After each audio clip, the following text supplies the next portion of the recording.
Hello friends, academic পাঠশালা 360 তে তোমাদের সবাইকে স্বাগত। আজকে স্পেশাল জিকে ক্লাস সেট 6 এ আলোচনা করব গ্রাম পঞ্চায়েত, আইসিডিএস এবং পশ্চিমবঙ্গের বিভিন্ন প্রতিযোগিতামূলক পরীক্ষার জন্য সবচেয়ে গুরুত্বপূর্ণ ও পরীক্ষায় বারবার আসা জিকে প্রশ্ন। তাই একটি প্রশ্ন মিস না করে ভিডিওটি শেষ পর্যন্ত মনোযোগ দিয়ে দেখো। চলো শুরু করা যাক। Practice number 6।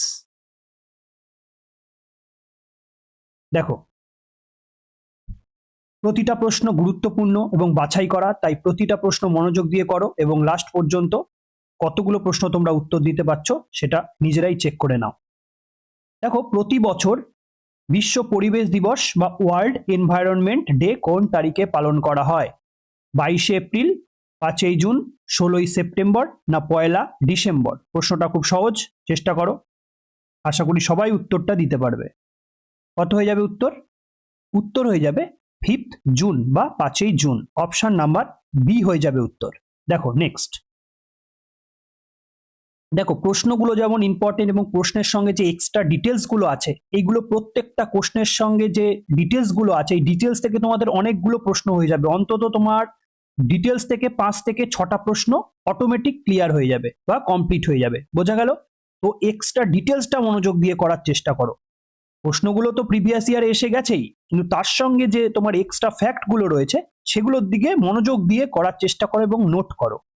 দেখো, 1972 সালের 5ই জুন রাষ্ট্রসংঘের, মানে কি ইউনাইটেড নেশনস, তাই তো, রাষ্ট্রসংঘের স্টকহোম কনফারেন্সে পরিবেশ রক্ষার সিদ্ধান্ত নেওয়া হয়েছিল, যার স্মরণ রেখে 1974 সাল থেকে এই দিনটি পালন করা হয়। কবে? 1974 সাল থেকে। বোঝা গেল? বোঝা গেল? তাহলে কবে থেকে পালন করা হয়? 1974। তো কখনো কখনো তোমাকে দিয়ে দেবে 5th জুন 1974 সাল। বোঝা গেল? নেক্সট। 22শে এপ্রিল দিনটি বিশ্বজুড়ে ধরিত্রী দিবস বা আর্থ ডে পালন করা হয়। তাহলে আর্থ ডে কবে পালন করা হয়? 22শে এপ্রিল। বোঝা গেল? নেক্সট। 16ই সেপ্টেম্বর হলো বিশ্ব ওজোন দিবস, ওয়ার্ল্ড ওজোন ডে কবে পালন করা হয়? 16ই সেপ্টেম্বর। আর 1লা ডিসেম্বর হলো বিশ্ব এইডস দিবস, ওয়ার্ল্ড এইডস ডে। দেখো, এই একটা স্লাইড থেকে কটা প্রশ্ন হয়ে গেল? দেখো, 1974 সাল থেকে স্টার্ট করা হয়, এটা ফার্স্ট প্রশ্ন। 22শে এপ্রিল আর্থ ডে, দ্বিতীয় প্রশ্ন। ওজোন ডে, তৃতীয় প্রশ্ন। আর হচ্ছে গিয়ে ওয়ার্ল্ড এইডস ডে, ফোর্থ প্রশ্ন। এবং এইটাও একটা প্রশ্ন আসে, কবে ফার্স্ট কনফারেন্সটা হয়েছিল, যার উপর 5th জুন। 5th জুন তো প্রচুর সহজ কোশ্চেন, কিন্তু কোন কনফারেন্সের মাধ্যমে, কত তারিখে হয়েছিল? 5th June 1972। বোঝা গেল? এই তারিখে কনফারেন্সটা হয়েছিল এবং 1974 সাল থেকে এই দিনটি পালন করা হয়। তাহলে 5, তাহলে 5খানা প্রশ্ন একটা স্লাইড থেকে, মানে আর ওই প্রশ্ন একটা, তাহলে 6টা, একটা প্রশ্ন থেকে 6টা উত্তর তোমরা দিতে পারছো। নেক্সট দেখো, ইউনেস্কো এর প্রধান কার্যালয় বা সদর দপ্তর কোথায় অবস্থিত? কোন প্রশ্ন কোন এক্সামে এসছে আমি নিচে লিখে দিয়েছি। New York America, Geneva Switzerland, Paris France না লন্ডন যুক্তরাজ্য? ঠিক আছে, কোথায় ইউনেস্কো অবস্থিত বলো? ইউনেস্কো কোথায় অবস্থিত? তাড়াতাড়ি প্রশ্নগুলো দেওয়ার চেষ্টা করো। কোথায় ইউনেস্কো? প্যারিস, ফ্রান্সের প্যারিস শহরে অবস্থিত। অপশন বি হয়ে যাবে উত্তর। নেক্সট। ইউনেস্কোর পুরো নাম হলো United Nation Educational Scientific and Cultural Organization, যা 1945 সালে প্রতিষ্ঠিত হয়। দেখো, প্রশ্ন বেরিয়ে আসলো, ইউনেস্কোর ফুল ফর্ম কি এবং সেটি কত সালে প্রতিষ্ঠিত হয়? দুটো প্রশ্ন এখানে রেডি। এটি বিশ্বজুড়ে শিক্ষা, বিজ্ঞান ও সংস্কৃতির প্রসার ও বিশ্ব ঐতিহ্যবাহী স্থান, ওয়ার্ল্ড হেরিটেজ সাইট ঘোষণা করার কাজ করে। বোঝা গেল? সুইজারল্যান্ডে জেনেভাতে হু এর হু, এই হু মানে কি বিশ্ব স্বাস্থ্য সংস্থা, ও WTO ওয়ার্ল্ড ট্রেড অর্গানাইজেশন বিশ্ব বাণিজ্য সংস্থায় সদর দপ্তর অবস্থিত। দেখো, এখান থেকেও দুটো প্রশ্ন তৈরি, মানে কি 4টে। নেক্সট। ভারতীয় রিজার্ভ ব্যাংক বা আরবিআই কত সালে জাতীয়করণ করা হয়েছিল? মোস্ট ইম্পর্টেন্ট, বহু পরীক্ষায় তোমরা পেয়েছো এবং পাবে, এটা স্টার মার্কস দিয়ে রাখো এই প্রশ্নটা। আমাদের আরবিআই কত সালে জাতীয়করণ হয়েছিল? কত সালে? 1935, 1947, 1949 না 1969? কত হয়ে যাবে উত্তর? উত্তর হয়ে যাবে 1949। অপশন নাম্বার সি হয়ে যাবে উত্তর। ওকে, নেক্সট। আরবিআই 1লা এপ্রিল 1935 সালে একটি বেসরকারি ব্যাংক ব্রিটিশ হিসাবে ব্রিটিশ আমলে হিল্টন ইয়াং কমিশনের সুপারিশে প্রতিষ্ঠিত হয়। মোস্ট ইম্পর্টেন্ট পয়েন্ট মনে রাখবে, কত? 1 এপ্রিল 1935 সাল। ওকে, কার কমিশন? কোন? হিল্টন ইয়াং কমিশনের সুপারিশে তৈরি হয়েছিল। কোন কমিশনের সুপারিশে? হিল্টন ইয়াং কমিশনের সুপারিশে। দেখো নেক্সট, 1 জানুয়ারি 1949 সালে এটিকে ভারতের সরকার দ্বারা সম্পূর্ণ নিজের অধীনে নিয়ে জাতীয়করণ করা হয়। তাহলে আগে কে কন্ট্রোল করতো? ব্রিটিশ সরকার। এখন কে কন্ট্রোল করছে? ভারতীয় সরকার। ওকে, পয়েন্ট নাম্বার 3 কি বলা আছে? আরবিআই এর প্রথম ভারতীয় গভর্নর ছিলেন সিডি দেশমুখ, ভারতীয় গভর্নর। এর বর্তমান সদর দপ্তর কোথায় আছে? মুম্বাইতে। বোঝা গেল? দেখো এক একটা পয়েন্ট থেকে তোমার 5 থেকে 6টা প্রশ্ন কিন্তু কমপ্লিট হয়ে যাচ্ছে। দেখো তাহলে লাস্ট পর্যন্ত সেশনে তোমরা কটা প্রশ্ন নিজের মাইন্ডে স্টোর করতে পারছো সেটা নিজেরা চেক করে নিও। কথাকলি কোন ভারতীয় রাজ্যের একটি অত্যন্ত বিখ্যাত শাস্ত্রীয় নৃত্য বা ক্লাসিক্যাল ডান্স? কোন পরীক্ষায় এসছে দেখো, দেখে নিও। কথাকলি কোন ভারতীয় রাজ্যের অত্যন্ত বিখ্যাত শাস্ত্রীয় বা ক্লাসিক্যাল ডান্স? তামিলনাড়ু, অন্ধ্রপ্রদেশ, কেরালা না উড়িষ্যা? কোনটা হয়ে যাবে উত্তর বলো? কথাকলি কেরল, তাই তো? কেরলের একটা ক্লাসিক্যাল ডান্স, অপশন সি হয়ে যাবে উত্তর। নেক্সট, কথাকলি নৃত্যে মূলত কথকতা বা নাটকের মাধ্যমে রামায়ণ ও মহাভারতের বিভিন্ন চরিত্র ফুটিয়ে তোলা হয়, যেখানে মুখের রং ও মেকআপ অত্যন্ত গুরুত্বপূর্ণ। দেখো এখন রেলের পরীক্ষার মেন জিনিস কি বলতো, এই কথাকলি ডান্সের থেকেও এর যে এক্সট্রা পয়েন্ট, সেই পয়েন্টগুলোকে তুলে দিয়ে প্রশ্ন করে, তো এই পয়েন্টগুলো মনে রাখার চেষ্টা করবে। কেরলের আরেকটি অন্যতম শাস্ত্রীয় নৃত্য হলো মোহিনীঅট্টম, আরেকটা মোস্ট ইম্পর্টেন্ট পয়েন্ট। তামিলনাড়ুর বিখ্যাত শাস্ত্রীয় নৃত্যের নাম ভারতনাট্যম, মনে রাখবে। তামিলনাড়ুর শাস্ত্রীয় নৃত্যের নাম কি? ভারতনাট্যম। ও অন্ধ্রপ্রদেশের বিখ্যাত নৃত্য হলো কুচিপুড়ি। বোঝা গেল? নেক্সট, কম্পিউটার ও ইন্টারনেটের দুনিয়ায় ইউআরএল এর পুরো কথাটি কি? স্টার মার্কস দিয়ে রাখো, পরীক্ষায় আসবেই। পঞ্চায়েতের পরীক্ষা, যে কোনো পরীক্ষাই ধরো, ঠিক আছে, এই ইউআরএল থেকে প্রশ্ন আসে। ইউআরএল ফুল ফর্ম কি? Universal resource locator, uniform resource locator না ইউনাইটেড রিসোর্স লিঙ্ক না ইউনিক রেডিও লিঙ্ক? কোনটা হয়ে যাবে উত্তর বলো, চেষ্টা করো। কি হয়ে যাবে? অপশন নাম্বার বি হয়ে যাবে উত্তর। কি হয়ে যাবে? Uniform resource locator, uniform resource locator, option B হয়ে যাবে উত্তর।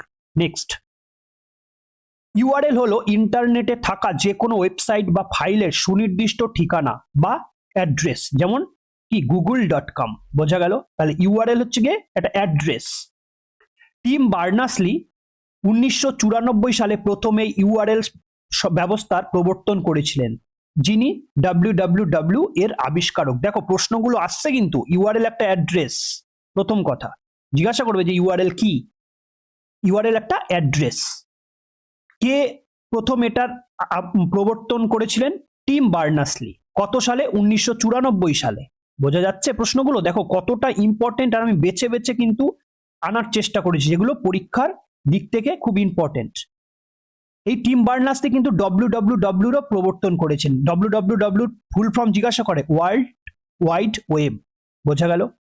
নেক্সট পয়েন্ট, ইন্টারনেটে ফাইল স্থানান্তরের জন্য ব্যবহৃত প্রোটোকলকে বলা হয় এফটিপি, ফাইল ট্রান্সফার প্রোটোকল। আসে, এফটিপির ফুল ফর্ম কি? File transfer protocol. এই যে তোমাদের এক্সট্রা যে পয়েন্টগুলো আছে সেখান থেকে প্রশ্ন আসার চান্স খুব বেশি। ওকে, দেখো নেক্সট, ভারতের সর্বোচ্চ বেসামরিক পুরস্কার ভারতরত্ন দেওয়া হয় কত সাল থেকে শুরু করা হয়েছিল? মানে ভারতরত্ন কবে থেকে দেওয়া শুরু হয়েছে? কিসে এসছে প্রশ্নটা? Miscellaneous prelims. শুধু মিসলেনিয়াস প্রিলিমস বলে কথা নয়, বহু পরীক্ষায় এটা এসছে, তাই তো? 1950, 1952, 1954, 1961। কোনটা হয়ে যাবে উত্তর বলো? ভারতরত্ন কবে থেকে দেওয়া হয় বলো? কবে থেকে দেওয়া হয়? অপশন সি হয়ে যাবে উত্তর। কত? 1954 সাল থেকে। ওকে, 1954 সাল থেকে ভারতরত্ন দেওয়া হয়। 1954 সালে তৎকালীন রাষ্ট্রপতি ডক্টর রাজেন্দ্র প্রসাদের আমলে এই পুরস্কার দেওয়া শুরু হয় এবং প্রথম বছর 3 জনকে এই পুরস্কার দেওয়া হয়েছিল। প্রথম পয়েন্ট, কবে? 1954। তখন রাষ্ট্রপতি কে ছিল? ডক্টর রাজেন্দ্র প্রসাদ। কতজনকে দেওয়া হয়েছিল? 3 জন। কে কে 3 জন? দেখো, প্রথম ভারত রত্ন জয়ী ব্যক্তিরা হলেন ডক্টর সর্বপল্লী রাধাকৃষ্ণান, সি রাজা গোপালাচারী এবং বিখ্যাত বিজ্ঞানী ডক্টর সিভি রমন। তিনজনকে এই পুরস্কার দেওয়া হয়েছিল। কত সালে? 1954 সালে। বোঝা গেল? নেক্সট, প্রথম অভারতীয় বা বিদেশি হিসাবে ভারতরত্ন পেয়েছিলেন খান আব্দুল গফর খান। কত সালে? 1987 সালে। এই প্রশ্নটা আসে 1987 সালে। কে প্রথম অভারতীয় বা বিদেশি? তার নাম কি ছিল? সীমান্ত গান্ধী। প্রশ্ন অনেক পরীক্ষাতেই আসে যে সীমান্ত গান্ধী কাকে বলা হয়? খান আব্দুল গফর খান। কত সালে দেওয়া হয়েছিল তাকে ভারতরত্ন? 1987 সালে। প্রথম অভারতীয়। নেক্সট, পরিবেশ বিজ্ঞানের পরিভাষায় বিওডি পরীক্ষাটি কোন প্রকার দূষণ পরিমাপের জন্য ব্যবহার করা হয়? এটাও একটা মোস্ট ইম্পর্টেন্ট কোশ্চেন, দূষণ related question. WB police SI প্রিলিমসে আসা কোশ্চেন, এমনকি এটা পিএসসি তেও এসছে প্রশ্নটা। ওকে, বায়ু দূষণ, শব্দ দূষণ, জল দূষণ না মাটি দূষণ, কোনটা হয়ে যাবে উত্তর? বলো। বিওডি। বিওডি কি? বিওডি কি? বিওডি কি? এটা কোন রিলেটেড, কার সঙ্গে যুক্ত? এটা হয়ে যাবে কি? জল দূষণ হয়ে যাবে উত্তর। অপশন সি হয়ে যাবে উত্তর। ওকে, দেখো, বিওডি এর পুরো কথাটি হলো বায়োকেমিক্যাল অক্সিজেন ডিমান্ড। প্রশ্ন এটাও আসবে, বিওডির ফুল ফর্ম কি? Biochemical oxygen demand. জলে জৈব বর্জ্য পচানোর জন্য ব্যাকটেরিয়া ও অন্যান্য অণুজীবের যে পরিমাণ অক্সিজেন প্রয়োজন হয় তাকেই বিওডি বলা হয়। দেখো, জলের মধ্যে বিভিন্ন রকমের যে জৈব বর্জ্য পচানোর জন্য ব্যাকটেরিয়া এবং অন্যান্য অণুজীবের অক্সিজেন প্রয়োজন, তো যে পরিমাণ অক্সিজেন প্রয়োজন তাকেই বলা হয় বিওডি। বোঝা গেল? তাহলে জল রিলেটেড। পয়েন্ট 2 তে কি আছে? কোন জলাশয়ের জলে বিওডি এর পরিমাণ যত বেশি হবে বুঝতে হবে সেই জল তত বেশি দূষিত। বোঝা গেল? বায়ু দূষণের পরিমাপের জন্য AQI এয়ার কোয়ালিটি ইন্ডেক্স ও শব্দ দূষণ পরিমাপের জন্য ডেসিবেল একক ব্যবহার করা হয়। দেখো, শুধু কোশ্চেন করলাম, নেক্সট কোশ্চেনে চলে গেলাম, কোশ্চেন করলাম, নেক্সট কোশ্চেনে চলে গেলাম। এটা করলেই কিন্তু তোমরা কিন্তু একটা ভালো প্রিপারেশন নিতে পারবে না। সেই কোশ্চেন রিলেটেড দেখো, যেই টপিকগুলো সেই কোশ্চেন রিলেটেড এবং তার যে অপশন রিলেটেড প্রত্যেকটা কিন্তু আমরা করার চেষ্টা করছি। সেটগুলো সেইভাবেই বানানো হচ্ছে যেগুলো পরীক্ষায় তোমাদের যত বেশি প্রশ্ন আর যত ইম্পর্টেন্ট প্রশ্নগুলো তোমাদের কাছে পৌঁছে দেওয়া যায় সেইভাবেই সেটগুলো করা হচ্ছে।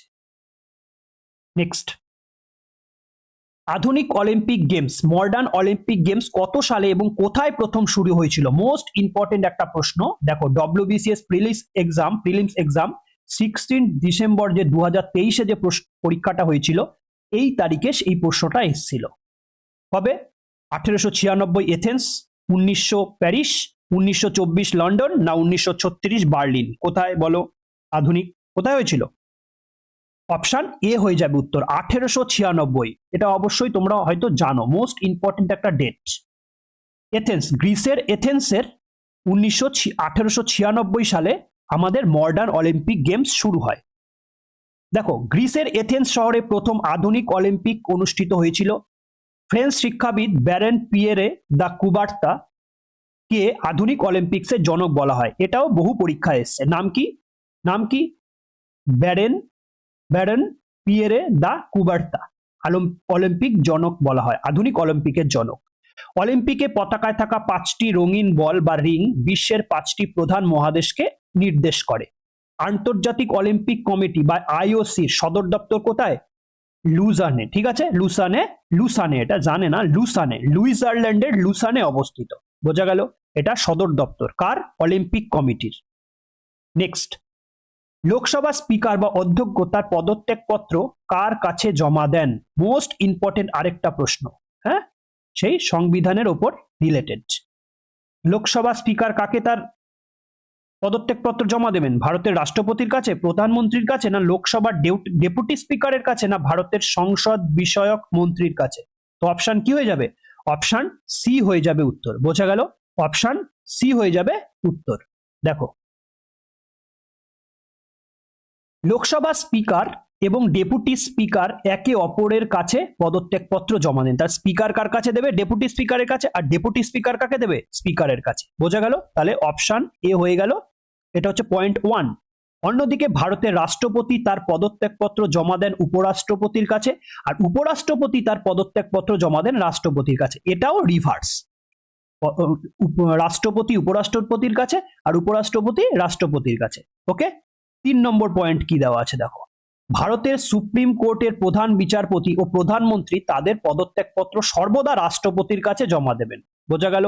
নেক্সট দেখো কোশ্চেন কি আছে, কোন হরমোনটিকে মানবদেহের আপৎকালীন হরমোন বা সংকটকালীন হরমোন বলা হয়? আশা করি এই প্রশ্নটার উত্তর তোমরা সবাই দিতে পারবে, বহু পরীক্ষায় এসছে এবং এটা একটা কমন প্রশ্ন।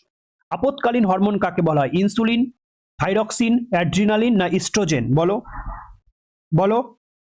প্রশ্নটা হয়ে যাবে অ্যাড্রিনালিন। কোনটা হয়ে যাবে? অ্যাড্রিনালিন। ওকে, নেক্সট, মানুষের কিডনি বা বৃক্কের ওপরে থাকা অ্যাড্রিনাল গ্রন্থি থেকে এই হরমোনটি খরিত হয়। জিজ্ঞাসা করবে অ্যাড্রিনালিন হরমোন কোথা থেকে খরিত হয়? কোথা থেকে? মানুষের কিডনি বা বৃক্কের ওপরে থাকা অ্যাড্রিনাল গ্ল্যান্ড থেকে এই হরমোনটি খরিত হয়। রাগ, ভয়, আনন্দ বা যে কোনো মানসিক উত্তেজনার সময় এটি দ্রুত কাজ করে। এই হরমোনটিকে ইংরেজিতে ফাইট অর ফ্লাইট হরমোন বা 3F হরমোনও বলা হয়। এই প্রশ্নটা আমি দেখেছি, ফাইট অর ফ্লাইট হরমোন কাকে বলা হয়? কাকে? অ্যাড্রিনালিন হরমোনকে। আবার এটাও বলা হয় 3F। ঠিক আছে, হরমোন কাকে বলা হয়? সেটা হচ্ছে গিয়ে তোমার এই অ্যাড্রিনালিন হরমোনকে। 3F মানে কি? প্রথম ব্যাপারটা হচ্ছে গিয়ে ফাইট, একটা হচ্ছে ফ্লাইট, আর আরেকটা হচ্ছে গিয়ে ফিয়ার, ভয়ের সময়। 3টে এফ। বোঝা গেল? তাই 3F নাম দেওয়া হয়েছে। নেক্সট, ইনসুলিন হরমোনটি মানুষের অগ্নাশয় থেকে খরিত হয়ে রক্তে শর্করার বা গ্লুকোজের পরিমাণ নিয়ন্ত্রণ করে। তাহলে ইনসুলিন খরিত হয় কোথার থেকে? কোথার থেকে? অগ্নাশয়ের বিভিন্ন অগ্নাশয়ের একটা সেল থেকে, যেটা গ্লুকোজের পরিমাণ বা ডায়াবেটিস নিয়ন্ত্রণ করে। নেক্সট, ভারতের প্রথম পারমাণবিক বিদ্যুৎ কেন্দ্র বা নিউক্লিয়ার পাওয়ার প্ল্যান্ট কোথায় অবস্থিত? ভারতের প্রথম পারমাণবিক কোথায়? কালপাক্কাম, তামিলনাড়ুর কালপাক্কামে, না মহারাষ্ট্রের তারাপুরে, না নারোডা উত্তরপ্রদেশে, না কাকড়াপাড় গুজরাটের? কোথায় হয়ে যাবে উত্তর? কোথায় হয়ে যাবে বলো? নেক্সট কি হয়ে যাবে? কোনটা ভারতের প্রথম পারমাণবিক বিদ্যুৎ কেন্দ্র? তারাপুর, মহারাষ্ট্র। ঠিক আছে, তারাপুর মহারাষ্ট্র হয়ে যাবে উত্তর। অপশন বি হয়ে যাবে উত্তর। দেখো, 1969 সালে আমেরিকার কারিগরি সহায়তায় মহারাষ্ট্রের তারাপুরে ভারতের প্রথম এই বাণিজ্যিক পারমাণবিক শক্তি কেন্দ্রটি চালু হয়েছিল। কত সালে? 1969 সালে। বোঝা গেল? নেক্সট, ভারতের নেক্সট কি আছে? ভারতের প্রথম পরমাণু কর্মসূচির জনক বলা হয় ডক্টর হোমি জাহাঙ্গীর ভাবা। এটাও বহু পরীক্ষায় এসছে। ভারতের পরমাণু কর্মসূচির জনক কাকে বলা হয়? হোমি জাহাঙ্গীর ভাবা। নেক্সট কি আছে দেখো, কর্ণাটকে অবস্থিত গুরুত্বপূর্ণ পরমাণু বিদ্যুৎ কেন্দ্রটির নাম হলো কৈগা, আর উত্তরপ্রদেশে রয়েছে নারোডা। দেখো, প্রশ্নের সঙ্গে যে অপশনগুলো আছে, সেই অপশনে যেই জিনিসগুলো আছে সেগুলো নিয়েও আলোচনা করে আমরা এই পয়েন্টগুলো তৈরি করেছি। নেক্সট, এশীয় উন্নয়ন ব্যাংক বা এডিবি, এশিয়ান ডেভেলপমেন্ট ব্যাংক বা এডিবির সদর দপ্তর কোথায় অবস্থিত? মোস্ট ইম্পর্টেন্ট আরেকটা কোশ্চেন। ম্যানিলা, ফিলিপাইনের ম্যানিলা, ইন্দোনেশিয়ার জাকার্তা, না চীনের বেজিং শহর, না জাপানের টোকিও? কোথায় হয়ে যাবে উত্তর? বলো। হয়ে যাবে অপশন এ হয়ে যাবে উত্তর, ম্যানিলা, ফিলিপিন্সের ম্যানিলা শহরে অবস্থিত আমাদের এডিবি ব্যাংক। 1966 সালে এশিয়ার দেশগুলির অর্থনৈতিক উন্নয়নের সহায়তার উদ্দেশ্যে এই আন্তর্জাতিক ব্যাংকটি প্রতিষ্ঠিত হয়েছিল। পয়েন্ট 1। পয়েন্ট 2 কি আছে? চীনের বেজিং এ অবস্থিত গুরুত্বপূর্ণ ব্যাংকের নাম হলো AIIB, Asian infrastructure investment bank. প্রশ্ন আসবে, এরকম প্রশ্ন আসবে। ব্রিক্স দেশগুলির দ্বারা গঠিত নিউ ডেভেলপমেন্ট ব্যাংক এর সদর দপ্তর চীনের সাংহাই শহরে। বোঝা গেল? 3টে ব্যাংকের সদর দপ্তর কোথায় দেখে নিও। ডিনামাইট বা ডায়নামাইট আবিষ্কারের জন্য কোন বিজ্ঞানী বিখ্যাত, যার নামানুসারে বিশ্ববিখ্যাত নোবেল পুরস্কার দেওয়া হয়? কোন সালে এসছে? দেখো, WBPSC ফুডে আসা কোশ্চেন। কবে এসছে? 17 March 2024। Albert Einstein, Alfred Nobel, Thomas Alva Edison, Alexander Fleming? বলো কোনটা হয়ে যাবে উত্তর? উত্তর হয়ে যাবে অ্যালফ্রেড নোবেল। বোঝা গেল? অপশন বি হয়ে যাবে উত্তর।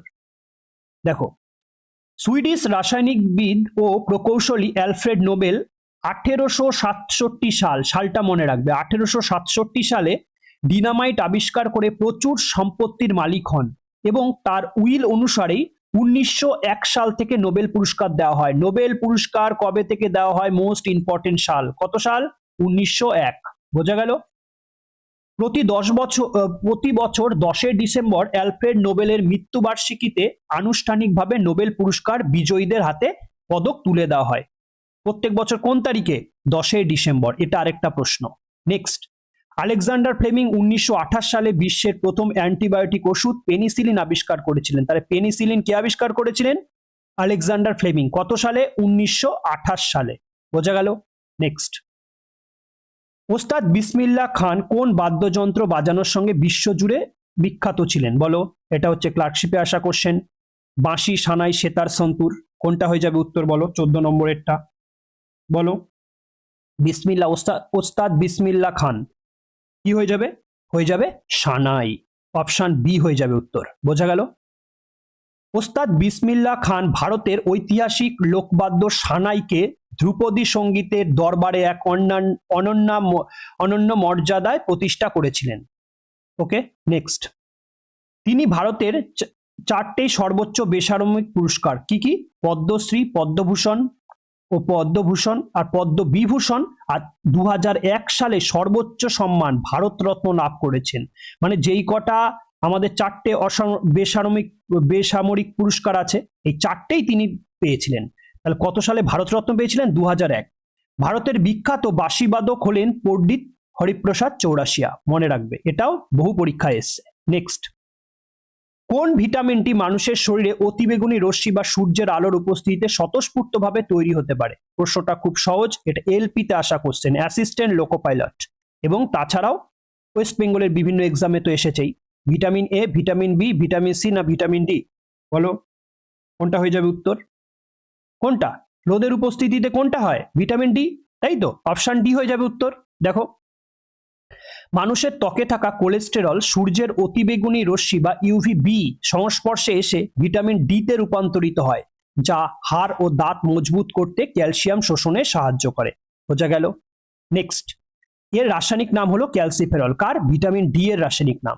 এর অভাবে শিশুদের রিকেটস ও বড়দের অস্টিওম্যালেসিয়া রোগ হয়। এই রিকেট যা ছোটদের হাড় বেঁকে গেলে বা হাড় সরু হয়ে গেলে তাকে রিকেট বলে, আর বড়দের সেই প্রবলেমটা হলে তাকে অস্টিওম্যালেসিয়া বলা হয়। রোগটা একই, কিন্তু বড়দের আর ছোটদের ক্ষেত্রে নাম আলাদা। তৃতীয় পয়েন্টে কি দেওয়া আছে? এই ভিটামিনটি হরমোনের মতো কাজ করে বলে অনেক সময় হরমোন ভিটামিনও বলা হয়। প্রশ্ন আসবে যে কোন ভিটামিনকে, একটা মাত্রই ভিটামিন আছে বা হরমোন আছে যাকে হরমোন ভিটামিনও বলা হয়? উত্তর হয়ে যাবে ভিটামিন ডি। নেক্সট, সার্ক এর প্রথম শীর্ষ সম্মেলন কত সালে এবং কোথায় অনুষ্ঠিত হয়েছিল? এটা ডব্লিউবিসিএস এ আসা কোশ্চেন। 1985 ঢাকাতে, 1990 নতুন দিল্লি, 1988 ইসলামাবাদ না 1995 কাঠমান্ডু? কোনটা হয়ে যাবে উত্তর? বলো। কোথায়? সার্কের প্রথম শীর্ষ সম্মেলন কোথায় হয়েছিল? সার্কের, এটা অনেকেই ভুল করে ফেলবে, কিন্তু এটা হয়েছিল কোথায়? 1985 ঢাকা। অপশন এ হয়ে যাবে উত্তর। ওকে, দেখো, সার্কের পুরো কথাটি হলো south Asian association for regional cooperation. এটি 1985 সালের 8ই ডিসেম্বর বাংলাদেশের রাজধানী ঢাকাতে প্রতিষ্ঠিত হয়। প্রথম পয়েন্ট। দ্বিতীয় পয়েন্ট কি আছে? এই যে সার্কে কে কে আছে? ভারত, পাকিস্তান, বাংলাদেশ, শ্রীলঙ্কা, নেপাল, ভুটান, মালদ্বীপ ও আফগানিস্তান। আফগানিস্তান 2007 সালে যুক্ত হয়। এই 8টি দেশ নিয়ে সার্ক গঠিত। মনে থাকবে। নেক্সট, সার্কের স্থায়ী সচিবালয় বা সদর দপ্তর হচ্ছে নেপালের কাঠমান্ডু। দেখো, প্রতিষ্ঠা যেখানেই হয়েছিল, প্রতিষ্ঠা কোথায় হয়েছিল? বাংলাদেশে, কিন্তু এখন বর্তমানে সদর দপ্তর কোথায় আছে? নেপালের কাঠমান্ডু শহরে। এটা নিয়ে অনেকে ভুল করে ফেলে যে নেপালের কাঠমান্ডু টিক করে দিয়ে চলে আসে, ভুল হয়ে যায়। নেক্সট, ভারতের প্রথম উপগ্রহ বা স্যাটেলাইট আর্যভট্ট কত সালে মহাকাশে সফলভাবে উৎক্ষেপণ করা হয়? দেখো, এটা মোস্ট ইম্পর্টেন্ট, স্টার মার্কস দিয়ে রাখো। বহু পরীক্ষা এসছে এবং গুরুত্বপূর্ণ একটা প্রশ্ন। প্রথম তো আসে যে উপগ্রহ আমাদের কি আর্যভট্ট, অনেকেই বলে দেবে, কিন্তু কত সালে সেটা উৎক্ষেপণ করা হয়? 1972, 1975, 1980 না 1984? কোনটা হয়ে যাবে উত্তর? বলো। হয়ে যাবে 1975। অপশন বি হয়ে যাবে উত্তর। নেক্সট, 1975 সালের 19 এপ্রিল, এই যে ডেটটা, এই ডেটটা দিয়ে পরীক্ষায় আসে। 19 তারিখ, 1975 সালের 19 এপ্রিল ভারতের এই প্রথম কৃত্রিম উপগ্রহটি তৎকালীন সোভিয়েত ইউনিয়নের বা রাশিয়া, তাই তো, রকেট বাহকের সাহায্যে মহাকাশে পাঠানো হয়। আমরা উপগ্রহ বানিয়ে ফেলেছিলাম, কিন্তু তখনও আমরা রকেট বানাতে পারিনি, বা আমরা সেরকম উন্নত মানের রকেট বানাতে পারিনি। তখন এই রাশিয়ার সাহায্য নিয়ে, রাশিয়ার আগের নাম কি ছিল? সোভিয়েত ইউনিয়ন, তার সাহায্য নিয়ে আমরা এই 19 এপ্রিল 1975 সালে মহাকাশে পাঠানো হয়। ভারতের প্রাচীন ও বিখ্যাত জ্যোতির্বিজ্ঞানী আর্যভট্টের নাম অনুসারে ইসরো এর নামকরণ করা হয়েছিল। ওকে, ভারতীয় দেশীয় প্রযুক্তিতে তৈরি ভারতের প্রথম উপগ্রহটি হলো রোহিণী। কত সালে উৎক্ষেপণ করা হয়? 1980, ভারতীয় প্রযুক্তিতে, ঠিক আছে, প্রথম। নেক্সট, ভারতের পঞ্চায়েতি রাজ ব্যবস্থার জনক কাকে বলা হয়? ধরো পঞ্চায়েতের পরীক্ষায় এই প্রশ্নটা এসেই গেছে, ধরে নিতে পারো এসেই গেছে। কে? মহাত্মা গান্ধী, বলবন্ত রায় মেহতা, জওহরলাল নেহরু, না ডক্টর BR আম্বেদকর? কোনটা হয়ে যাবে? এটা আশা করি সবাই পারবে, এটা বহুবার আমি করিয়েছি আগের সেশনগুলোতে, বা যখন এক্সট্রা ডিটেলস পড়িয়েছিলাম বলে দিয়েছিলাম। তাহলে পঞ্চায়েতি রাজ ব্যবস্থার জনক কাকে বলা হয়? বলবন্ত রায় মেহতা। বোঝা গেল? অপশন বি হয়ে যাবে উত্তর। 1957 সালে বলবন্ত রায় মেহতা কমিটির সুপারিশেই ভারতে প্রথম 30 স্তরীয় পঞ্চায়েত ব্যবস্থা, যেমন গ্রাম পঞ্চায়েত, পঞ্চায়েত সমিতি ও জেলা পরিষদ চালুর সিদ্ধান্ত নেওয়া হয়। পয়েন্ট বি তে কি আছে? 1992 সালের 73তম সংবিধান সংশোধনীর মাধ্যমে পঞ্চায়েতি রাজ ব্যবস্থাকে সংবিধানে অন্তর্ভুক্ত করে আইনি স্বীকৃতি দেওয়া হয়। তাহলে যদি বলা হয় যে 73তম সংবিধান সংশোধন কার সঙ্গে রিলেটেড? পঞ্চায়েতি রাজ এর সঙ্গে রিলেটেড। কত সালে হয়েছিল? 1992 সালে। দেখো প্রশ্ন এখান থেকেই আসবে। তৃতীয় পয়েন্টে কি দেওয়া আছে? ভারতের রাজস্থান রাজ্যের নাগৌর জেলায় 1959 সালের 2রা অক্টোবর প্রথম পঞ্চায়েতি রাজ ব্যবস্থার উদ্বোধন করা হয়েছিল। প্রথম কোন রাজ্যে? রাজস্থান। কত সালে? 1959। বোঝা গেল? নেক্সট, গঙ্গা নদীকে বাংলাদেশে ভূখণ্ডে প্রবেশের পর নিচের কোন নামে ডাকা হয়ে থাকে? কিসে এসছে? Food SI. কবে এসছে? 16 মার্চ 2024। যমুনা, মেঘনা, পদ্মা নদী, না কর্ণফুলী নদী? দেখো গঙ্গা নদী বাংলাদেশে যখন ভূখণ্ডে প্রবেশ করে তখন কোন নামে তাকে ডাকা হয়? কোন নামে ডাকা হয়? পদ্মা নদী নামে ডাকা হয়। অপশন সি হয়ে যাবে উত্তর। ভারতের দীর্ঘতম নদী গঙ্গা পশ্চিমবঙ্গের মুর্শিদাবাদের ধুলিয়ানের কাছে দুটি শাখায় বিভক্ত হয়ে, দেখো কোন জায়গাটায় বিভক্ত হয়েছে? মুর্শিদাবাদের ধুলিয়ানের কাছে দুটি শাখায় বিভক্ত হয়ে মূল শাখাটি পদ্মা নদী, পদ্মা নামে বাংলাদেশে প্রবেশ করেছে। ব্রহ্মপুত্র নদী তিব্বতে সাংপো নামে পরিচিত, বহু পরীক্ষায় এসছে, ঠিক আছে, এবং বাংলাদেশে প্রবেশের পর যমুনা নামে সেটা পরিচিতি লাভ করেছে। দেখো ব্রহ্মপুত্রই নদী, ঠিক আছে, সেটা ব্রহ্মপুত্র নদী, সেটা তিব্বতে সাংপো নামে ডাকা হচ্ছে, আর বাংলাদেশে যখন প্রবেশ করছে তাকে যমুনা নামে ডাকা হচ্ছে।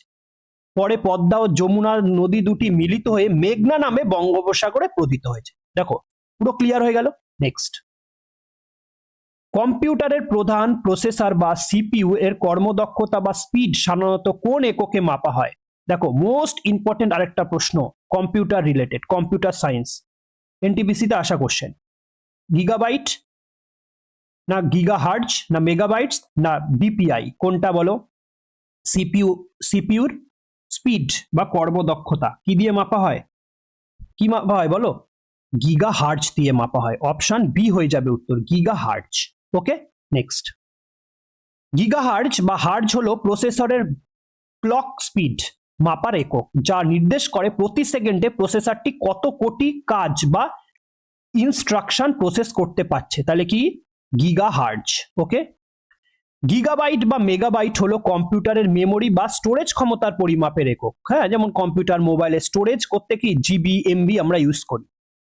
প্রিন্টারের প্রিন্ট কোয়ালিটি বা ছবির রেজলিউশন মাপার জন্য ডিপিআই বা ডটস ব্যবহার করা হয়। দেখো প্রিন্টার, কোনো প্রিন্টার কত স্পিডে কাজ করছে বা রেজলিউশনটা কত প্রিন্ট, তাহলে ডটস পার ইঞ্চ ব্যবহার করা হয়, ডিপিআই। ঠিক আছে, শুধু যে আমরা প্রশ্ন পড়ে ছেড়ে দিচ্ছি তা নয়, অপশনগুলো কিন্তু ডিটেলস এক্সট্রা আলোচনা করছি, যার উপর তোমার কিন্তু কোশ্চেন প্লাস এক্সট্রা ডিটেলস এবং অপশনগুলো সব কিন্তু কমপ্লিট হয়ে যাচ্ছে। নিচের কোন হ্রদটি ভারতের একমাত্র ভাসমান জাতীয় উদ্যান কেইবুল লামজাও ধারণ করে আছে? কোন হ্রদের ওপরে কেইবুল লামজাও মানে জাতীয় উদ্যানটা, যেটা ভারতের একমাত্র ভাসমান জাতীয় উদ্যান, তাই তো? এটা ডব্লিউবিসিএস প্রিলিমসে আসা কোশ্চেন। চিল্কা হ্রদ, লোকটাক হ্রদ, সম্বরলক, না পেম্বাল হ্রদ? কোনটা হয়ে যাবে উত্তর? উত্তর হয়ে যাবে লোকটাক হ্রদ। বোঝা গেল, অপশন বি হয়ে যাবে উত্তর। দেখো, মণিপুর রাজ্যে অবস্থিত লোকটাক হ্রদ, প্রথম প্রশ্ন আসবে লোকটাক হ্রদ কোন রাজ্যে অবস্থিত, কোনটা হয়ে গেল মণিপুর রাজ্যে অবস্থিত। হ্রদটি উত্তর পূর্ব ভারতের বৃহত্তম মিষ্টি জলের হ্রদ, যার ওপর ভাসমান ঘাস ও মাটির স্তরকে স্থানীয় ভাষায় ফুমদি বলা হয়, বলা হচ্ছে ফুমদি বলা হচ্ছে, এটাও প্রশ্ন আসে। নেক্সট, এই কেইবুল লামজাও জাতীয় উদ্যানটি বিলুপ্তপ্রায় এবং অত্যন্ত বিরল প্রজাতির সাংহাই হরিণ, হ্যাঁ, বা ডান্সিং ডিয়ার একমাত্র প্রাকৃতিক বাসস্থান। তাহলে কেইবুল লামজাতে তোমরা কি বেশিরভাগ মানে কোনটা পাবে, সাংহাই হরিণ। আর রাজস্থানের সাম্বার হলো ভারতের বৃহত্তম অভ্যন্তরীণ লবণাক্ত হ্রদ। প্রশ্ন আসে ভূগোল থেকে, এই কোশ্চেনটা খুব ইম্পর্টেন্ট একটা, ভারতের বৃহত্তম অভ্যন্তরীণ লবণাক্ত হ্রদ কোনটা, রাজস্থানের সম্বর লেক। মানবদেহের মেরুদণ্ডী প্রাণীদের রক্তের লোহিত রক্তকণিকা বা আরবিসি কোথায় তৈরি হয়, আরবিসির কোথায় তৈরি হয়, এটা রেলে আসা কোশ্চেন। কোথায়, যকৃৎ বা লিভারে, প্লীহা, লোহিত অস্থিমজ্জা না অগ্নাশয়, কোনটা হয়ে যাবে উত্তর বলো, কোনটা হয়ে যাবে, হয়ে যাবে অপশন সি লোহিত অস্থিমজ্জা। ঠিক আছে, রেড বোন ম্যারো। প্রাপ্তবয়স্ক মানুষের শরীরে বড় বড় হাড়ের ভেতরে থাকা লোহিত অস্থিমজ্জা বা বোন ম্যারো থেকে প্রতিনিয়ত লোহিত রক্তকণিকা তৈরি হয়। লোহিত রক্তকণিকার গড় আয়ু হলো 120 দিন। প্রশ্ন আসে লোহিত রক্তকণিকার গড় আয়ু কত, 120 দিন। আয়ু শেষ হওয়ার পর এগুলো প্লীহা বা স্প্লিন এ গিয়ে ধ্বংস হয়, তার জন্য কি বলা হয়, দেখো এই কারণে প্লীহা বা স্প্লিনকে লোহিত রক্তকণিকার কবরস্থান বা গ্রেভিয়ার্ড অফ আরবিসি বলা হয়। দেখো, প্রশ্ন রিলেটেড কিন্তু আমরা সমস্ত টপিকগুলো আলোচনা করে ফেলছি। রঞ্জি ট্রফি প্রতিযোগিতামূলক ভারতের কোন জনপ্রিয় খেলার প্রতিযোগিতাটি ভারতের কোন জনপ্রিয় খেলার সাথে যুক্ত, এটা মিসলেনিয়াসে আসা কোশ্চেন। রঞ্জি ট্রফি খেলা রিলেটেড, ফুটবল, হকি, ক্রিকেট না ব্যাডমিন্টন, বলো রঞ্জি ট্রফি, বলো কোনটা হয়ে যাবে উত্তর, রঞ্জি ট্রফি হয়ে যাবে ক্রিকেট, তাই তো, অপশন সি হয়ে যাবে উত্তর। নেক্সট দেখো, রঞ্জি ট্রফি হলো ভারতের প্রথম সারির ঘরোয়া বা ডোমেস্টিক ফার্স্ট ক্লাস ক্রিকেট প্রতিযোগিতা, যা 1934 সালে থেকে বিসিসিআই দ্বারা আয়োজিত হচ্ছে। কত সালে, তাহলে রঞ্জি ট্রফি কোশ্চেনটাকে টাফ করার জন্য বলতে পারে রঞ্জি ট্রফি কত সাল থেকে শুরু হয়েছে, কবে, 1934 সাল থেকে, বোঝা গেল। নেক্সট, ভারতের প্রথম আন্তর্জাতিক ক্রিকেটার কুমার সি রঞ্জিত সিং নাম অনুসারে এই ঐতিহাসিক নামকরণ করা হয়েছে। কার নাম অনুসারে, প্রথম আন্তর্জাতিক ক্রিকেটার কে, রঞ্জিত সিং, তার হিসাবেই রঞ্জি ট্রফির নামকরণ করা হয়েছে। ফুটবল খেলার সাথে ভারতের প্রাচীনতম ও বিখ্যাত ডুরান্ড কাপ ও সন্তোষ ট্রফি যুক্ত। প্রশ্ন দেখতে পাবে, ডুরান্ড কাপ কোন খেলার সঙ্গে যুক্ত, ফুটবল। সন্তোষ ট্রফি কোন স্কুল ফুটবলের সঙ্গে যুক্ত, সেটা হচ্ছে ফুটবল খেলার জন্য, কোন স্কুল খেলা এটা, হ্যাঁ, সন্তোষ ট্রফি। ভারতীয় সংবিধানের কোন গুরুত্বপূর্ণ অংশে ভারতের সুপ্রিম কোর্টের গঠন ও এখতিয়ার সম্পর্কে আলোচনা করা হয়েছে, এটা একটা মোস্ট ইম্পর্টেন্ট। দেখো, এগুলো হচ্ছে কিন্তু পঞ্চায়েত রিলেটেড খুব মানে ডিপ প্রশ্ন এবং ইম্পর্টেন্ট কোশ্চেন। ঠিক আছে, এই প্রশ্নগুলো কিন্তু সচরাচর মানুষ ভুল করে চলে আসে। তাহলে কোনটা হয়ে যাবে, পার্ট বি। ওকে, বোঝা গেল, পার্ট বি মানে অপশন সরি পার্ট 5। পার্ট 5 হচ্ছে সুপ্রিম কোর্টের গঠন এবং এখতিয়ার, তার যে মানে জুরিডিকশন যেটাকে বলা হয়, সেটাকে নিয়ে আলোচনা করা হয়েছে। দেখো, সংবিধানের পার্ট 5 যা ইউনিয়ন এর অধ্যায় 4 এর অধীনে অনুচ্ছেদ 124 থেকে 147 পর্যন্ত সুপ্রিম কোর্টের ক্ষমতা ও বিচারকদের নিয়োগ প্রক্রিয়া বর্ণিত আছে। 28 জানুয়ারি 1950 সালে স্বাধীন ভারতের সর্বোচ্চ আদালত বা সুপ্রিম কোর্ট নতুন দিল্লিতে অফিসিয়াল কাজ শুরু করেছিল। এই টপিকটা স্টার মার্ক দিয়ে রাখো। নেক্সট, পার্ট 6 রাজ্য প্রশাসন এবং পার্ট 9 গ্রামীণ পঞ্চায়েত গঠনের সাথে যুক্ত বা পঞ্চায়েত ব্যবস্থার সাথে যুক্ত।